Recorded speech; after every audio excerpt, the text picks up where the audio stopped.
So this morning I'm trying to take my medication. My triliptal just kicked in, so my voice is probably a little lower. This is closer to my normal voice thanks to the triliptal kicking in. I'm still trying to get my legs working. I fell and had to crawl to get to the bathroom this morning. Tried to use the roller chair, didn't work. I did try to walk, but the cramping and the kidneys got bad, and then the shakes got bad, so I had to squat on the ground. And then at that point, I had trouble getting up. But that's not the point of this video.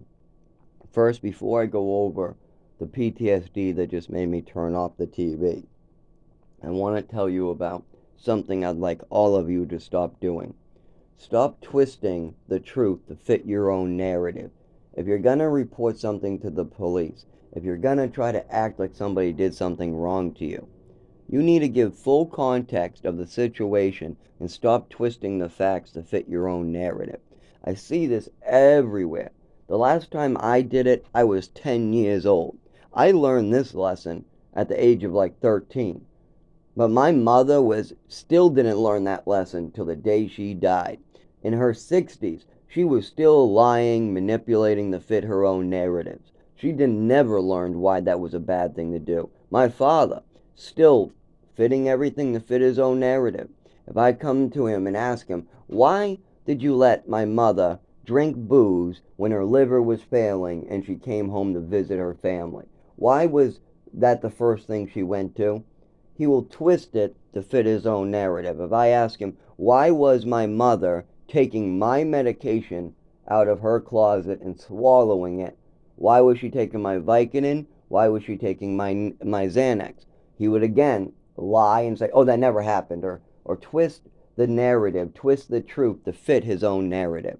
That she's some angel that didn't do damage to my body, or that she wasn't heavily drinking all the time at nighttime, like she wasn't popping my Vicodin in the closet, or the Xanax didn't disappear years before that when I was real young. Those things were happening. And he knew about the Vicodin. My father knew that my mother was taking my Vicodin out of the closet. And what was that Vicodin prescribed to me at 15, 16 years old for? A side effect of other medications my mother was giving me. My mother had me on a cocktail of deadly medications that she was messing around with. Eventually, she just let the doctor screw with me after she did all this. But anyways, so she started me at age 5, 6 years old on lots of medications and continued at the age 11, 12, 13, 14. There was a couple breaks, but my mother's behavior was completely nuts and it affected my behavior as a child. But see, I was learning. I wanted to learn. And I learned at about 14 years old that my mother's behaviors I should not copy. Just because my mother steals doesn't mean I can steal. Just because my father steals doesn't mean I can steal. Just because my father acts inappropriately and lies and I know it's a lie doesn't mean I get the lie. Like, for instance, if you ask my father why he withheld my Social Security to the housing program I was in at age 19 and refused to tell the Department of Health and Human Services that I was on Social Security, again, he would make up a story to fit his own narrative. I'm so fucking tired of that because it brings PTSD memories to me, like of me bringing a swimming medal to my mother. I brought a swimming medal to my mother that I won in the orphanage. You know what my mother did? She took it away from me, told me I was no good, a black person is better than me. She then told me that I must be a liar and a thief. Then she looked at the back of the medal, saw my initials on it, saw that her last initial wasn't on it, my last initial was on it. And now, this was my initial from the orphanage, but she gave me her last name at this point. But she didn't know that this, well, she did. I told her I won this medal in an orphanage, but she didn't want to listen to me. Instead, she wanted to make up a fantasy that fit her narrative of her son being some type of mentally ill child.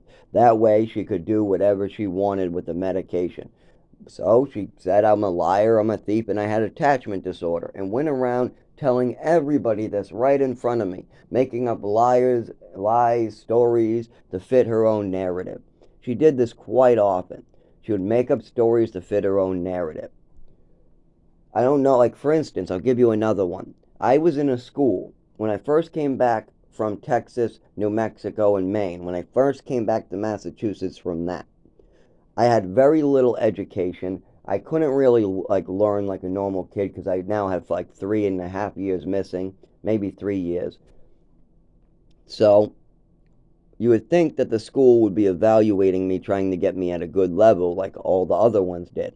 But no, this was a very special school where the whole classroom I was in had no classes. The teacher was stealing the money and not doing any classes. She would leave the room and go do whatever she wanted, her grocery shopping, whatever. It was a scam. Somebody was scamming my father. So, I told my father there was no classes in the school, just like the other kids eventually came clean with people that there was no classes, because they went to other schools and they asked him, why don't you know anything? Oh, my last class just let me play Yu-Gi-Oh! And let me play with toys all day, that's why. So this came out in the newspapers, this came out, they shut down the school I was in. I mean, you got to. There's no classes. You have kids for a whole year learning nothing. We missed out on our education. I had my civil rights violated. But what did my father think about my civil rights being violated once again? I mean, my civil rights were violated in New Mexico. Then my mother tried to homeschool me. Nope, nothing there. My mother wasn't capable of homeschooling. Now I'm in another school, and I go a whole year without classes. But 6 months in, or halfway through, I do tell my parents, I get up the courage. What do you think happens? The school makes up a story to tell my parents. I don't know what the story was, but they spun something. They once again lied, spun a story to fit their own narrative, and then the next day when I went to school, I was brought in front of class, and while all the other kids were forced to sit in their desk, they asked, why can't we play with our cards? Why can't we always play with our toys? Why can't we? Well, Zach told his parents about what's going on here. So, he's going to stand in front of class, and you're all going to have to sit in your seats all day long. That's just what's going to happen because Zach told his parents about what's happening here. Then, after sitting for about 15, 30 minutes in her desk, eventually she left, and all the kids went back to playing with toys. I went back to my seat. Everybody went back to playing with their toys for the day. But this is the shit I'm talking about. My father ate up a spun up bullshit story like it was nothing, while I miss out on my civil and human rights. I got none of what I needed as a child. I did not get an education. I did not get clothing while I was in Haverhill.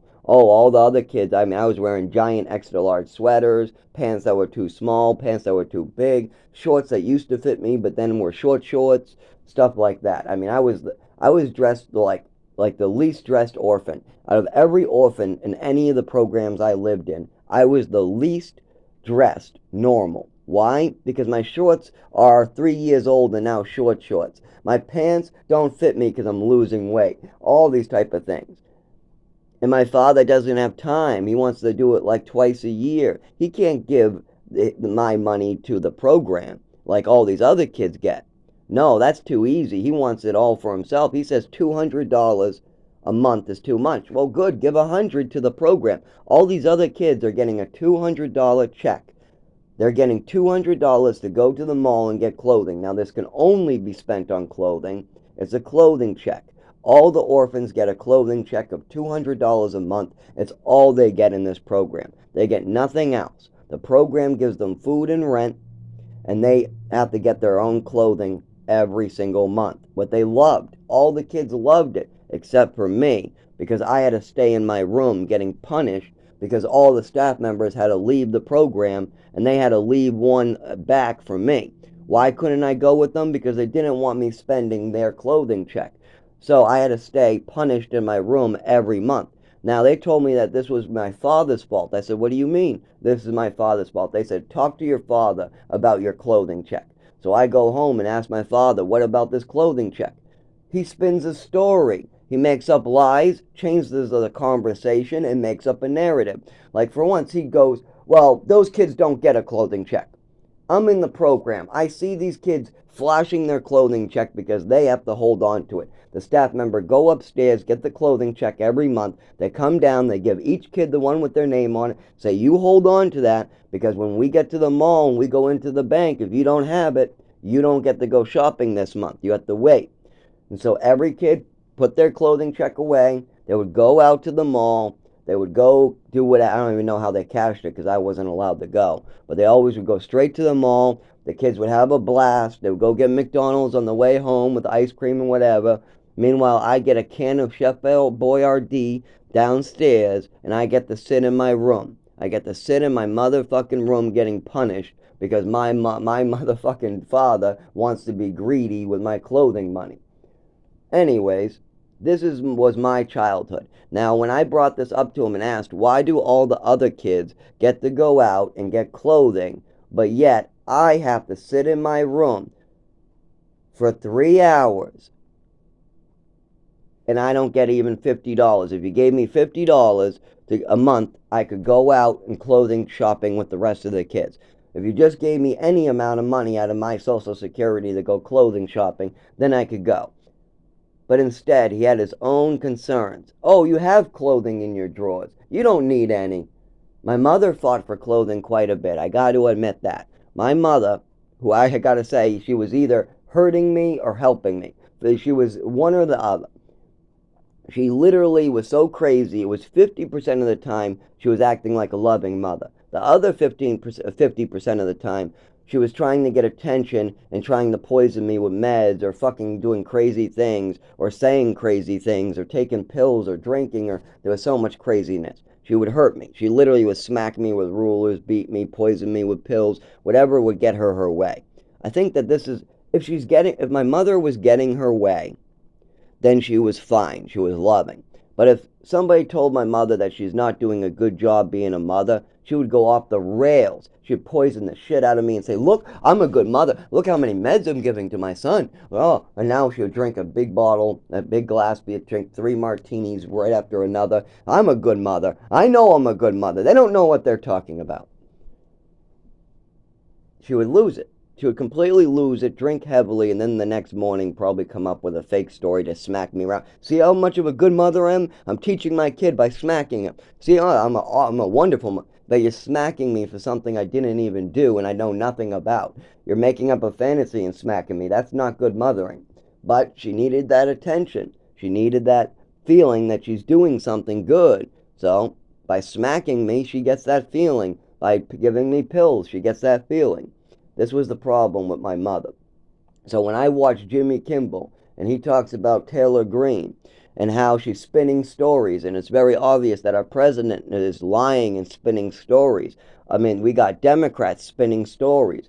We got Republicans spinning stories. Well, it gives me PTSD because my mother and father spun stories like crazy. When Social Security wanted to know what was going on, they spun a story. They added details like, oh, I'm just paying for housing for my son. Well, you're leaving out a couple details. For one, I only live in that housing for 8 days out of every month. 8 days a month. That's it. So, how much were you paying for those 8 days of food and shelter? How much?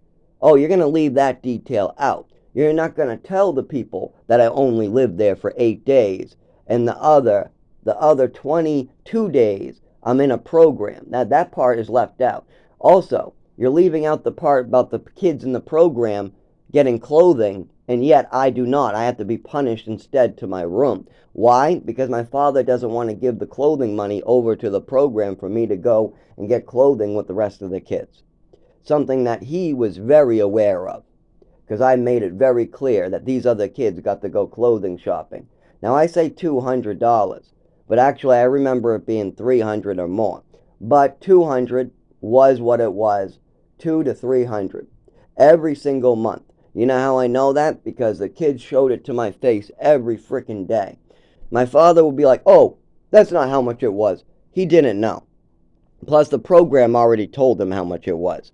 The program told him it was $200 to $300 themselves. And he just goes, that's not what it was. I saw the damn check. It says 200.00. And the kids all bragged about their $200 every month for years, for like 2 years straight. I was in this Haverhill program from the age of like 13 all the way up to, no, sorry, I was maybe 14 or 15, all the way up to 18 years old. At 18 years old, I was able to leave the program. Did I come home? No, I went to another program. In this other program, my father lied to, he manipulated them, he left out the Social Security, because the Social Security was supposed to pay for me to be in this program. But my father left that out with them. He lied to DMH. He lied to DHHS. He lied to the program I was living in. So once when he got caught in his lie, guess what? I had to leave. I had to be thrown out. So then he twisted a narrative again. He told everybody, I'm coming home to take care of my sick mother. He never cared about me taking care of my sick mother. They all knew that. All the family knew that. They knew my father didn't care like that about me. Come on, you really think that he would put me... Well, how about me taking care of him now? How about me taking care of other people who are sick like your brother? Oh, no, you don't think like that. We all know that. We all know my father did not bring me home to take care of my sick mother. I would. I'm a very caring guy who likes to take care of disabled people. So yes, I would do something like that. And that's why my father picked that one out. Because he knew I would say sure and go on board. But I knew the truth. I'm getting thrown out of my program, and I know the other kids. I know the rules. I've talked to staff members about it. The kids that are on Social, or the adults that are 18 to 23 that are on Social Security, they have to give a percentage of their Social Security in rent, and they also have to go to classes teaching them how to reapply for Social Security, how to apply for Social Security type housing, stuff like that. How to go to the doctors, how to file all this different paperwork. But the kids who are working, my father lied to me, so I didn't know what he was doing. I had no idea that he was getting Social Security until later. So I never knew why I was in the room by myself. He lied to me over and over. He spun stories over and over. All I knew is in Haverhill at the age of 16, 15, whatever, I wasn't allowed to get clothing and I had to be punished to my room, and they kept on telling me, ask my father. Same thing with the lawyer. At the age of 18, when I'm in, or 19, when I'm in another program, I'm getting thrown out. Why? Because my father lied about my Social Security and kept it for himself. Okay, then I go to reapply for Social Security, and my father lies once again. Because when I'm applying for my Social Security, guess what happens? My mother passes away. And the lawyer calls me and tells me my father and me both can apply for my mother's Social Security. She died at age 65 years old. This attorney calls me and tells me I should file some paperwork with my father. He knows more, and I need to talk to my father because when my mother passed, she left a lot of money in her Social Security because she didn't collect at 65. She was just about to go on retirement. I go, oh, that makes sense. So I go to my father and I go, hey, Dad, what is this lawyer talking about with the Social Security that my mother never collected, her passing, my inheritance, all that? Oh, there's nothing there. I don't know. He shouldn't have talked to you. I don't know what you're talking about. He got scared because he couldn't spin a story that time. You could see it in his eyes. He thinks I'm eating up his bullshit, too. My father thinks I'm stupid. He thinks I don't see right through his bullshit. You were scared. You had no excuse. You could not spin a story, so then you just said, oh, the lawyer shouldn't have been talking to you. That's not an answer to my question. Telling me that the lawyer shouldn't be talking to me. And actually, that's exactly what the lawyer is supposed to be doing. You're talking about doing something illegal. You're talking about tricking somebody out of their inheritance. You're talking about stealing somebody's inheritance that you're supposed to be splitting or you're supposed to be filing with him.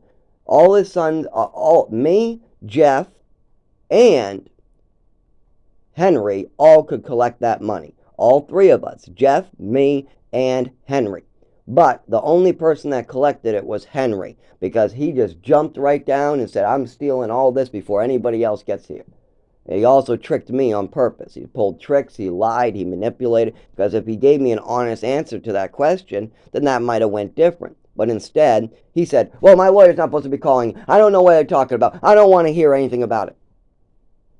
And he got very worried, very scared, started talking really uppity. My father only does that when he can't think of a way to spin a lie. That only happens to my mother and father when they can't spin a story or a lie about me or what I'm asking about. And this happens quite often. You ask somebody a question and they get worried when they can't spin a story. And this one, he couldn't spin a story. What's he going to do? Say the lawyer never called me? I mean, come on. Yeah, your lawyer called me to talk to you because you're doing something you're not supposed to. And now you're telling me that you know nothing about it. That's a complete lie. Well, this is what gives me PTSD. I'm watching the news, and all of a sudden I'm remembering my father do all this shitty stuff to me with my mother, drugging me and giving me overdoses, not calling an ambulance, and trafficking me around the country. This is fucked up shit. And all I want from them is them to take responsibility for their actions, try to clean up some of their own mess, and to maybe say sorry. And then I say, okay, I love you. Please don't do any of this shit to me again. Please don't lie to me. Please don't try to manipulate me. Please don't try to use me to your own advantage or wealth. Please don't try to cripple me anymore. Please don't try to hide any of your mistakes by throwing me under the bus. I mean, you're a grown adult. During childhood, it was hard for me to learn these lessons. But these people are grown adults in their 90s, 80s, 70s, 60s. How do they not know to take responsibility for their actions? How do they not know that lying about Social Security or an inheritance is bad? Or how do they not know that stealing, manipulating, and stealing something in a very specific way from their own son, who deserves his inheritance and is an adult, it might not be the best way to go? Or how about you do this right after you stole somebody's Social Security? First, you misappropriate funds. You don't keep your end of the bargain with keeping the Social Security going. You play all these games, and then when my mother dies, you decide to wipe out the money? I don't even care about money. That's the funny part. I was just waiting on going with my father. I didn't even care about asking. No, all I cared about was my father going with me to do all this. I was planning on going to see the will hearing with my father, and I figured all the money would go to my father, and there might be some trinkets or some bullshit that she put in for me. I mean, she didn't care enough to give me a future. I knew that for sure. No, that maybe if it was the state's money, maybe, but then my father would jump in and grab it. And here's another example. I won money, and there was my money that I won, and my father had me put it in a bank account for when I was 18 and when I needed it at 18. So I put the $1,900 in the bank account like my father said. Well, he threw me out of my house at 19 years old. Threw me out of the house I'm living in. That literally, he got me thrown out of my apartment that I was supposed to live in long term. Then he takes my inheritance. Then he fucks up my Social Security. Now he's throwing me out because I took his new girlfriend's illegal drugs. Actually, sorry, at this point they just got married. They were only girlfriend and boyfriend for a month or two, and then they got married right after my mother passed away too. Anyway, so this woman brings illegal drugs into the house. I find them. There's illegal Percocet without her name on it. This person's dead too. She's keeping dead people's meds, and there's a Percocet, Xanax. They don't have her name on it, and these people don't exist anymore. So they are illegal meds that need to be disposed of at the police station. Any nurse would know this. But I'm only a teenager at 19, so I go, ooh, Percocet, I'll take one of those. Ooh, Xanax, I'll take one of those. We'll smoke a joint. Well, actually, I felt really bad after because that joint came from the same person that brought the illegal drugs in. She came up, gave me some money, I went to get a joint. I was like, oh, well, I could have just used the joint and fucked all this other shit. And that was really bad of me. I learned a valuable lesson that day. Just because somebody else does a wrong doesn't mean I get to do a wrong. The best thing to do that day was tell them both that I want that shit out of the house, or take them and throw that shit away. I don't want any illegal drugs in the house that I helped pay for. But no, my father wouldn't look at it like that. He would say, oh, you never helped me one bit. He would say, you were never any good. He won't admit to the money that he took from me. He wouldn't admit to any of it because he would have to take responsibility for his side in something. Like I am doing right here. I'm taking responsibility for taking illegal drugs and then OD. Well, it's really not an overdose. I still was walking into the hospital. I was still kind of mumbling. I didn't need any oxygen, even though they like to force those down your throat anyways, just to teach you a lesson. But anyways, I was definitely way, way over the legal limit. I was fucked up. And my nervous system started going out of whack. What wasn't the first time. That's happened many times with no drugs, just from cold weather before. So I knew better. But usually those drugs like opiates and Xanax help quite a bit. What they did at first, but then I went over the amount that helps. The same thing happens with alcohol. 1 to 2 beers, oh man, I can run in the cold, I can jump, my arms don't twitch when I try to type. But I do 5 beers, 12 beers, oh, now I'm fucked. My nervous system is no longer better. But anyways, so I took illegal drugs that belonged to my father's new wife, my stepmother. She brought Percocet that was illegal and Xanax that was illegal into the house, and I thought that meant, hey, free game, illegal drugs. Nope, that was wrong of me. That was real fucking wrong of me. And I gotta say, stealing illegal drugs, me and his wife should have been thrown out. Absolutely. His wife should have been thrown right out of the house, and so should have I. But see, this is the thing. They just put all the blame on me. They didn't want to talk about any of the situation, how that might have bothered me that illegal drugs were in the house after I just gave up so much money. I just lost my inheritance. My father fucked up my Social Security. He bailed out on the attorney last minute. He didn't tell the program I was supposed to be living in, so they threw my ass to the street because you got to give the Social Security to the program. This was a rule. This program had 2 avenues. One for Social Security, one for people supposed to be working. I am supposed to be paying rent there, but my father lied, so I'm working and they're letting me keep the money instead. Well, all that money I kept, that wasn't supposed to be kept. I wasn't even supposed to be working. They had a separate program for me because I was on Social Security. But see, my father kept it a secret and pocketed that money that he wasn't allowed to. At the age of 19, even the DHHS worker said that they were going to file charges against my father. They were going to make him repay all that money to me, and there's a good chance he would have lost his house because that would have been about $12,000 that my father would have to pay me. So he would have to pay me the $12,000 for 1 year. He's never going to pay me for all the clothing and stuff I missed. He's never going to care about the stuff he did to me during childhood. But at the age of 18 and 19, he stole about $12,000 from me. Then, when my mother passed away, he decided to steal my inheritance. Then, on top of that, he decided during childhood to make sure I couldn't get clothing. Then, during childhood, I got food poisoning up in a mountain in Beaton. So I didn't get clothing, I didn't get food, I didn't get shelter half of the time. I was moved around, and I didn't even get a proper education. No, and there was 4 years where I got no education. So, tell me, did my father give his child what his needs, or did he just buy a bunch of toys and give him whatever he wanted? Sounds like my father did not care if his son lived or died, did not have a plan for his son, and let his wife just treat him like a pet and cripple the fuck out of him. That's what it sounds like to me, and I know that's the truth. But my father also is a good person. He just has a greed problem. When it comes to money, he thinks money in his pocket is safer than money in somebody else's pocket.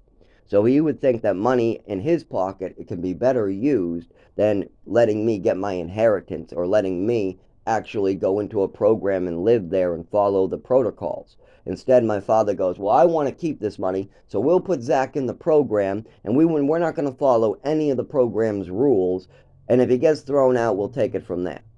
Well, I get thrown out, then they throw me out of the home. Meanwhile, the whole reason why I'm living with my father is only because he made a mistake. I don't really want to live there. I like this last program. This last program is for adults. The people in there are good. I hated to leave that place, but I had to. My father stole money, and now the program's throwing me out. But you think my father ever had a talk with me about that? Hell no. He made excuses up. Told the family I was coming home because mom is sick and he needed me to take care of her. Oh yeah? So you need me to take care of anybody else? Why is she the first? No. He didn't even have me taking care of her. He let her drink. The rules I try to follow, like don't let her drink. No, none of that mattered. It didn't matter what I wanted. Never did. It only mattered what actually. If I asked for something I wanted, my father would spend it if it was a low price. But if I needed something like health care, if I needed something like an education, if I needed something like my Social Security, if I needed them to stop lying and manipulating, or if I needed him to pick me over his wife for once because his wife is acting unstable and he needs to tell her to stop, none of that ever mattered to him. And this is what gives me PTSD when I'm watching people lie and spin stories on the TV. I'm so tired of it. My president lying and spinning lies. You got it on every single thing. And my father, I swear it must be something from a generation, or there's something going on. And I don't know what it is. Maybe there's something in the water. But at least I would like to reconnect with my father and that family and make this right before he has to go to the other side and before I have to go to the other side. Because I'm very strong and forgiving. I'm willing to forgive everything I'm mentioning in these videos. I know it sounds hard, but I've already forgiven both my father and mother. See, the problem is my father's not ready for the forgiveness. He wants to pretend like this is all a fantasy, lie, and make excuses. Well, you can't forgive somebody for a fantasy. So as long as he's doing that we can't have a conversation about forgiveness. I can't give him the forgiveness, and he can't clean up his mess as long as he's trying to run from it. But I need help cleaning up my father's and mother's mess. The Social Security is a hard agency to fix once you lie to them. But yet I'm trying to fix my mother's and father's lies, and it's very difficult.